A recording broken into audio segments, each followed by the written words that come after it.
Uttar Pradesh Chief Minister Yogi Adityanath filed his nomination from Gorakhpur urban seat, flanked by Home Minister Amit Shah. Yogi filed his nomination papers for his home turf.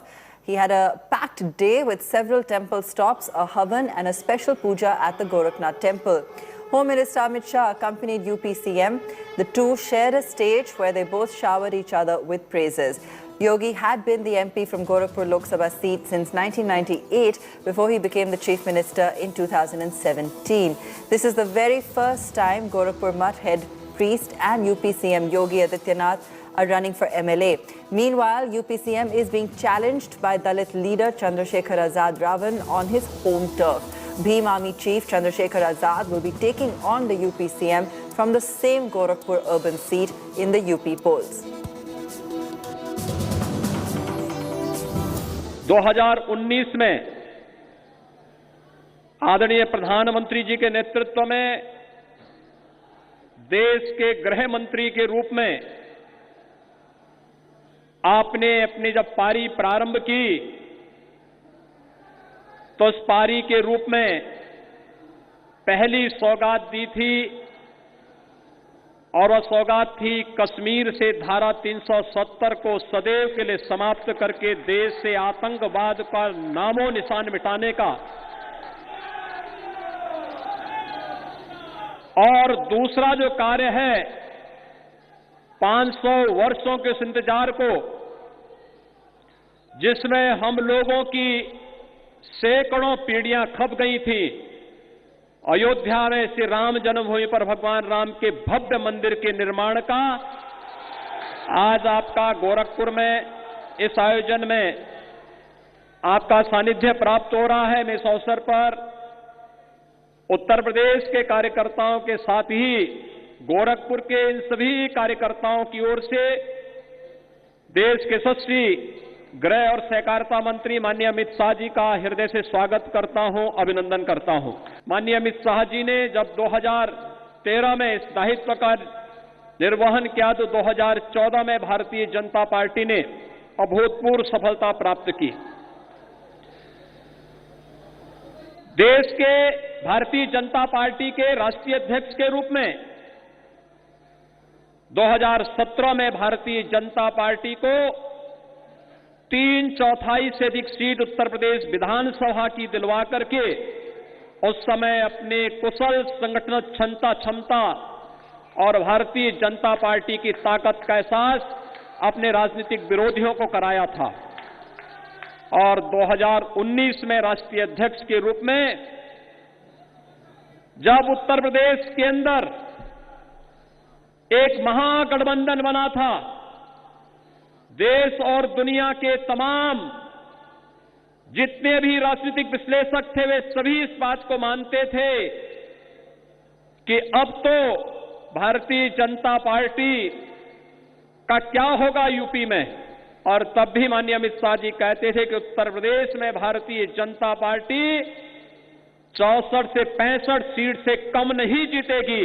और भाइयों बहनों, 2019 के लोकसभा चुनाव में भी Bharatiya Janata party ने भारी सफलता प्राप्त करके 64 सीटें अपने सहयोगियों के साथ जीत करके महागठबंधन को पूरी तरह फेल कर दिया था।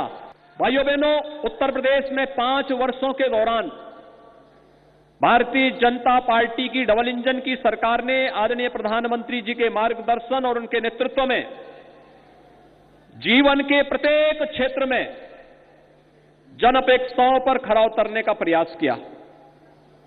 सुरक्षा, आस्था का सम्मान, गरीब कल्याणकारी योजनाओं को बिना भेदभाव के हर गरीब को, हर किसान को, हर नौजवान को, हर महिलाओं तक पहुंचाने और विकास की बड़ी बड़ी परियोजनाओं को आगे बढ़ाने का कार्य जो किया वह इसलिए संभव हो पाया क्योंकि भारतीय जनता पार्टी की डबल इंजन की सरकार आदरणीय प्रधानमंत्री जी के मार्गदर्शन और उनके नेतृत्व में, माननीय श्री अमित शाह जी का मार्गदर्शन और उनका नेतृत्व, उनकी प्रेरणा निरंतर हम सबको प्राप्त होती रही।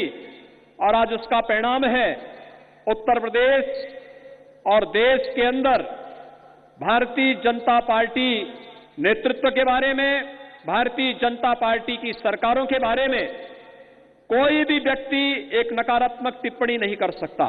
मित्रों, आज उत्तर प्रदेश के इतिहास में फिर से एक बार भारतीय जनता पार्टी इतिहास को दोहराने जा रही है। 2014, 2017 और 2019 तीनों चुनाव में उत्तर प्रदेश की जनता ने मोदी जी के नेतृत्व में उत्तर प्रदेश का विकास का रास्ता अख्तियार कर प्रचंड बहुमत दिलाया था। आज योगी जी के नामांकन भरने के साथ ही फिर से एक बार भारतीय जनता पार्टी यहां से 300 पार के संकल्प के साथ पूरे उत्तर प्रदेश में आगे बढ़ रही है। उत्तर प्रदेश में माफिया तीन ही जगह दिखाई पड़ता है, या तो वो जेल में है, या तो वो उत्तर प्रदेश के बाहर चला गया है, या तो सपा की विधानसभा सदस्यों की सूची में दिखाई पड़ता है। उत्तर प्रदेश के अंदर से हर जनपद में एक माफिया बनाया था, वो राज करते थे। उत्तर प्रदेश की पुलिस माफियाओं से डरती थी। आज योगी जी के राज में स्थिति ये आ गई है कि माफिया स्वयं जाकर पुलिस स्टेशन के अंदर सरेंडर कर रहा है। मित्रों, सरेंडर कर रहा है। जी से गंगा एक्सप्रेस, बोलिए जी से। ओ से ऑर्गेनिक कृषि, बोलिए ओ से। आर से रोड, ए से एम्स, केएच से खाद का कारखाना, पीयू से पूर्वांचल एक्सप्रेसवे और आर से रीजनल मेडिकल रिसर्च सेंटर बनाने का काम योगी आदित्यनाथ ने किया। Just 6 days to go for the first phase of UP elections. Prime Minister Modi held his second mega virtual rally in Uttar Pradesh. The Prime Minister said the Saffron Party crushed the Mafia Raj rule in Uttar Pradesh and was on a highway to success under the BJP's rule.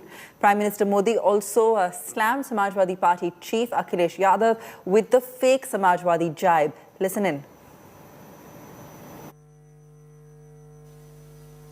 कोई सोच नहीं सकता था कि UP में कभी अपराधी mafia काबू में आएंगे, लेकिन योगी जी ने कानून का राज स्थापित किया है। गुंडागर्दी करने वालों को यह समझ आया है। भाइयों बहनों, 21वीं सदी में यूपी को लगातार ऐसी सरकार चाहिए जो डबल तेजी से काम करे, डबल तेजी से विकास करे, और ये काम डबल इंजन की सरकार ही कर सकती है। ये समाजवादी भी ये सिद्ध हो चुका है कि ये सिर्फ और सिर्फ परिवारवादी है। ये कागजी समाजवादी जो 100% परिवारवादी है और उनके सहयोगी इतने सालों तक सत्ता में रहे, लेकिन खेती की समस्या और किसानों की परेशानी को इन्होंने समझा ही नहीं। स्थितियों को बदलने में मेहनत करनी पड़ती है, इसलिए स्थिति ज्यों की त्यों रहे यही कोशिश इन्होंने की, क्योंकि वो तो सोते सोते सपने देखना यही तो उनका काम है। लेकिन डबल इंजन की सरकार को खेती और किसान के वर्तमान और भविष्य की चिंता है, इसलिए कृषि का बजट पिछली सरकारों की तुलना में आज 6 गुना हो चुका है। War for UP truly heating up. UP Chief Minister Yogi Adityanath and SP Chief Akhilesh Yadav are locked in a war of words, levelling charges and counter-charges. Akhilesh took a dig at Chief Minister over his Garmi Shant Karwa Denge remark. He said that the language Yogi uses doesn't suit the Chief Minister post. He also added that Yogi Adityanath is our Chief Minister, not a compressor that he will cool us down. Garmi Shant Karwa Denge was the remark that he is referring to. Remember, all this comes in as Yogi Adityanath recently made a scathing attack at Akhilesh and RLD Chief Jayant Chaudhary and their alliance. He said they are once again coming up with a new envelope. Only the envelope is new, material is old and rotten. After 10th March, we will calm them down. With jibe flowing thick and fast, SP Chief also wrote a letter to the Election Commission requesting it to issue instructions to Yogi Adityanath for proper usage of language in accordance with the Model Code of Conduct. कवायद के दिन तक भी तुम्हारी जो है कयामत के दिन तक भी तुम्हारा ये सपना साकार नहीं होने वाला है, ये मान करके चल लो।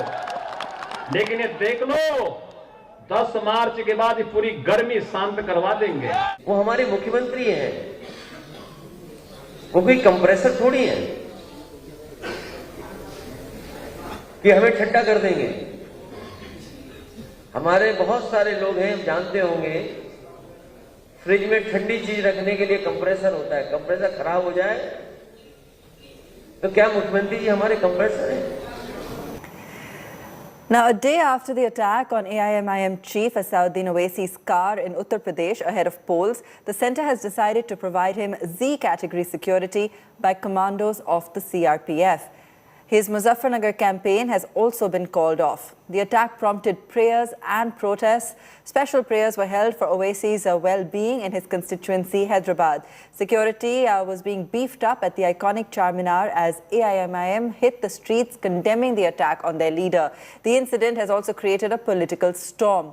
Asauddin Owaisi alleged that the attack on him was pre-planned. He also said that a recce must have been done because assailants knew his day plan. He also added that attacks were incited at Dharam Sansad. The opposition has condemned the attack and also claimed a BJP conspiracy. CCTV visuals have emerged where the two accused can be seen firing at Owaisi's vehicle. Both the accused have been arrested by the cops, but the cops are investigating whether there are more people involved in the case. A pistol has also been recovered from the spot. The police have sent the probe report to the Election Commission. प्रारंभिक पूछताछ पर इन्होंने बताया है कि सांसद जी के एक धर्म विशेष के प्रति जो इनके स्टेटमेंट्स आते हैं तथा माननीय अयोध्या जी के प्रति कुछ स्टेटमेंट्स 2013-14 में इनके द्वारा दिए गए थे, उससे ये आहत थे, उसके कारण ही इन्होंने ये घटना कारित की है। अभी तक जो पूछताछ पे ये किसी संगठन विशेष से जुड़े होने की बात नहीं आई है। बहुत ही निंदनीय है और दिखाता है किस तरीके से जो लॉ एंड ऑर्डर है उत्तर प्रदेश में बिल्कुल चरमरा गया है। और खास करके मैं मानती हूँ विपक्षी दल नेताओं को, किसानों को, उनको कभी भी किसी तरीके की सहायता पुलिस से मिलती नहीं है। ये बहुत ही दुर्भाग्यपूर्ण है, चाहे वो लखीमपुर खेरी हो या ओवैसी जी की गाड़ी पे बंदूक चलाना। कोई भी हमारे लोकतांत्रिक व्यवस्था में अपनी बात रखता हो, हमें पसंद आए या हमें ना पसंद आए, कोई भी हो, उस पर हमले तो नहीं हो सकते ना। हिंसा से राजनीति को जो जोड़ता है वो हमारे मुल्क के साथ गद्दारी करता है, क्योंकि हमारा मुल्क अहिंसा का मुल्क है, अहिंसा पर स्थापित हमारी डेमोक्रेसी है, हमारा लोकतंत्र है। Asauddin Owaisi comes under attack. Shots were fired at the AIMIM chief's car in Meerut on Thursday when he was heading to Delhi after his rally in Meerut. 3 to 4 rounds of bullets were allegedly fired at his car near the Chajarsi toll plaza. There were no casualties or injuries. The attack left bullet marks on the car and punctured tires. Owaisi is calling it a planned attack. We left Kittor at around about 4:45. This incident happened, I think, so between 5:15 and 5:30 or 5:40. I don't know exact timing. But while we were, before you cross the toll gate barricade, all the cars have to slow down. So our Haji Saab, the gentleman's car was in front of me. Suddenly we could hear a huge bang, a loud bang. And then Yamin told me, is taraf se goli maar rahe. You know, so they're firing at us from, because on the left, one was firing from a 90 degrees angle, another was completely right opposite my door. So I must thank Yamin Khan's presence of mind that he pushed Haji Saab's car. You know, he basically hit him twice so that the car just moves. And we crossed the car. The opposition leader alleges the attacks were incited by the hate speech at the recent Dharam Sansad in Haridwar. Last week in Dharam Sansad was held in Prayagraj. Many media people told me who covered it that every speaker over there had abused me, had threatened me. And this is not the first time this has happened. You know, you suspect a particular group? I don't know who they are. The police have arrested both suspects. The police say one accused is a resident of Noida who, along with an associate, fired at Owaisi. A 9mm pistol was recovered from the accused. इस घटना की सूचना पे तत्काल Hapur police ने कार्रवाई की और मौके पे पहुंच के वीडियो फुटेजेस को अपने कब्जे में लिया तथा वहां मौजूद सभी लोगों को हिरासत में लिया। वीडियो फुटेज के आधार पे अन्य कार्रवाइयाँ आगे प्रचलित हैं। घटना के क्या कारण थे और इस साजिश में या इस घटना में कौन-कौन व्यक्ति शामिल हैं, इसकी पूरी जानकारी पूरी जांच पड़ताल के बाद हो पाएगी। Owaisi has urged the Election Commission to order an independent inquiry into the firing incident. AIMIM MP Imtiaz Jalil met Lok Sabha Speaker to inform him about the incident.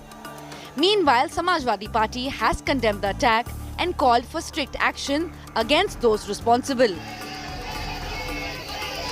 With Mausami Singh, Bureau Report, India Today.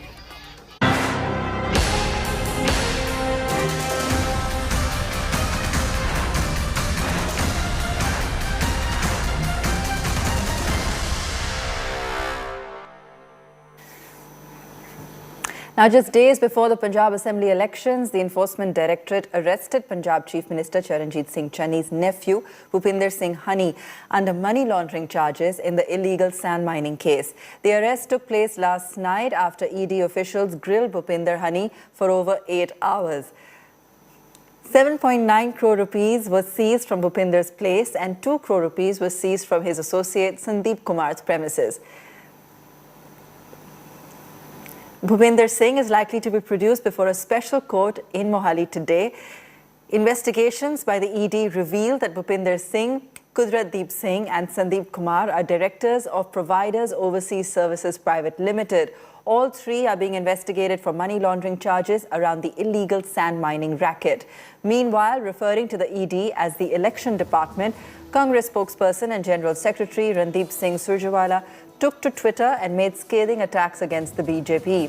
He said the Modi government was conducting fake raids and arrests due to desperation just 15 days ahead of Punjab polls, adding that the people of Punjab are paying a price for supporting the farmers' protest. Surjewala also said that this was a move to help Arvind Kejriwal's party, or as he calls it, Chote Modi. कानून अपना काम करे, सानू कोई एतराज नहीं है, लेकिन मैं कह चुकी हूं कि कानून अपना काम करे, सानू कोई एतराज नहीं। सरकार इनको इस्तेमाल करती है लोगों को धमकाने के लिए। दूसरे जो उनके विपक्ष के नेता हैं उन पर प्रेशर डालने के लिए। तो ये कम से कम चुनाव के वक्त बिल्कुल अलाउड नहीं होना चाहिए। जो भी कानून है अपना काम करेगा, क्योंकि इस वक्त जो है वो कट कमीशन करप्शन की मोदी युग में कोई गुंजाइश नहीं है। ये बात वो सब लोग भी जानते हैं जो कि कट कमीशन करप्शन के किंग रहे हैं। बड़े बड़े इंडस्ट्रियलिस्ट पे रेड होती है, 10 करोड़ की कैश की रिकवरी तो किसी से नहीं देखी। उसकी जब इनकम, उसकी कोई इनकम का कोई साधन नहीं है। जो कंपनी उसकी है उसका 18 लाख का सारा कैपिटल था, लॉस की कंपनी है, 4-5 लाख लॉस है। ये कैसे पैसे आए? ये पैसे आए माइनिंग माफिया से, ये पैसे आए शराब माफिया से, ये पैसे आए लैंड माफिया से। ये बहुत बड़ा स्कैम है। This is the tip of the iceberg. ये तो अभी टिप है, अभी इंक्वायरी होगी, फिर अभी हनी और मनी पकड़े गए, चन्नी की बारी आएगी। जब जब केंद्र सरकार पे आंच आती है तब तब ईडी की जांच आती है। तो आईटी, ईडी, सीबीआई और जो भी उनके एजेंसीज हैं, जिस तरीके से केंद्र सरकार उसका इस्तेमाल कर विपक्षी दल नेताओं को के घरों पे छापे मारती है, स्पष्ट हो जाता है कहीं ना कहीं डर और भय का माहौल है कि कहीं इनके हाथ से सत्ता छूटती तो नहीं जा रही है। High drama in the Punjab Congress pot boiler. Punjab Congress chief Navjot Singh Sidhu stoking controversy over his weak CM jibe. Addressing his supporters, Sidhu slammed the Congress High Command, claiming that they want a CM who dances on their tunes. This is the first time Sidhu has slammed the Gandhis. In an indirect attack, Sidhu also called Channi a weak chief minister and asked his supporters if they want such a chief minister. Sidhu's rant comes a day after sources told India Today that Channi might be declared the Congress's chief minister face as he was leading the survey the party is conducting. The Punjab Congress split widened further after the Congress declared Punjab Chief Minister Charanjit Singh Channi as the only face to campaign for Uttarakhand elections, dropping Sidhu from the list of star campaigners. Meanwhile, the Congress is likely to declare its chief ministerial face on Sunday when former party chief Rahul Gandhi will visit the poll-bound state. कहते नवा पंजाब सिरजना है मुख्य मंत्रियों के हाथ हुंदा है जहा मुख्य मंत्री हो जा सूबा हो जू आ दो मुख्य मंत्रियों ने बेड़ी बाती 25-30 सालों के विच पंजाब की ऐतकी मुख्य मंत्री तुसीं चुनना भाई उपर वाले तो चाहते कोई कमजोर या मुख्य मंत्री होवे जड़ा इन्हां दी ताल दे उत्ते नचे ताथा तैया फिर उत्तों कहण नाच मेरी बुल के पैसा मिलेगा कहां कदरदान हमारे जैसा मिलेगा पहला बाह मरोड़ लेंदे जदों आई करदा फिर तुम छड्ड दिंदे कि है जा मुख्यमंत्री चाहते हो तुसीं दसो हमारा सीएम कैसा हो।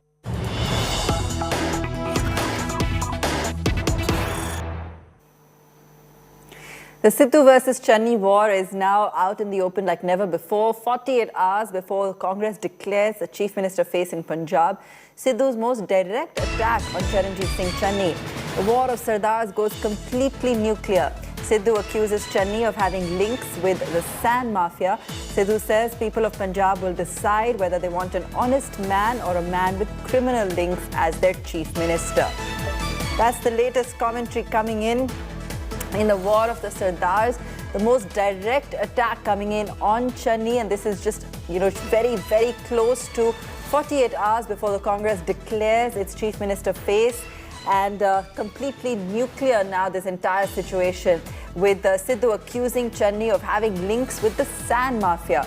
Sidhu saying the people of Punjab will decide whether they want an honest man or a man with criminal links as their chief minister.